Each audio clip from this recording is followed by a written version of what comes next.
Alors, un sujet qui pour moi est relativement important lorsqu'on investit en famille, c'est l'organisation.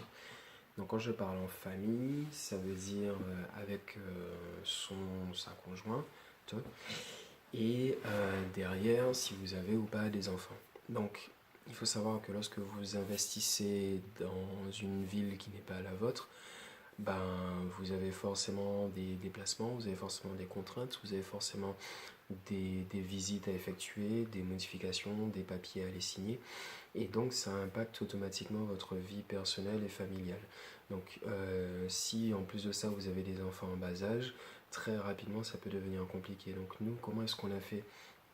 Toute la partie administrative a été essentiellement gérée par moi pour les deux appartements en location courte durée que nous avons.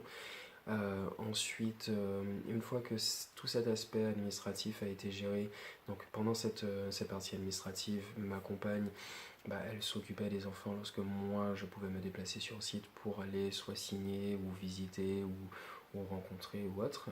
Voilà, donc elle s'occupait des enfants. Une fois que la partie administrative était terminée, qu'on a pu passer aux travaux, donc là encore j'ai dû me déplacer le plus régulièrement possible pour éviter d'impacter la famille. Donc elle gardait les enfants.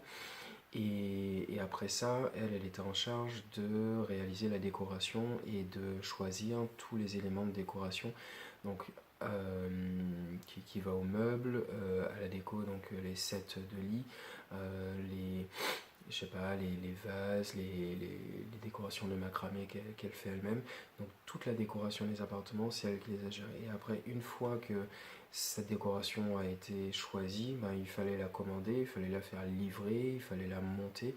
Et c'est là où ça a été compliqué. Donc toute cette partie qui est aménagement, ameublement, je trouve pour moi est la plus difficile parce que les travaux sont terminés, on a un bel appartement ou des beaux appartements.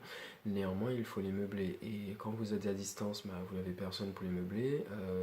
Pour peu qu'il n'y ait pas de Ikea juste à côté, il faut se faire livrer ou alors il faut prendre un camion.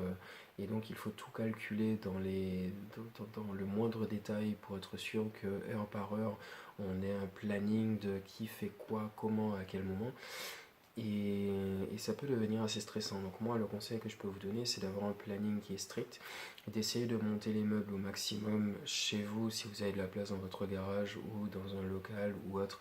Et après ça, louer un camion depuis votre ville pour amener les meubles directement sur place, s'il n'y a pas de Ikea tout près. Ou alors vous prenez un week-end ou un long week-end ou une semaine même sur place en louant un hôtel avec les enfants et votre conjoint ou conjoint pour aller chercher les meubles, les monter dans l'appartement et réaliser l'ameublement.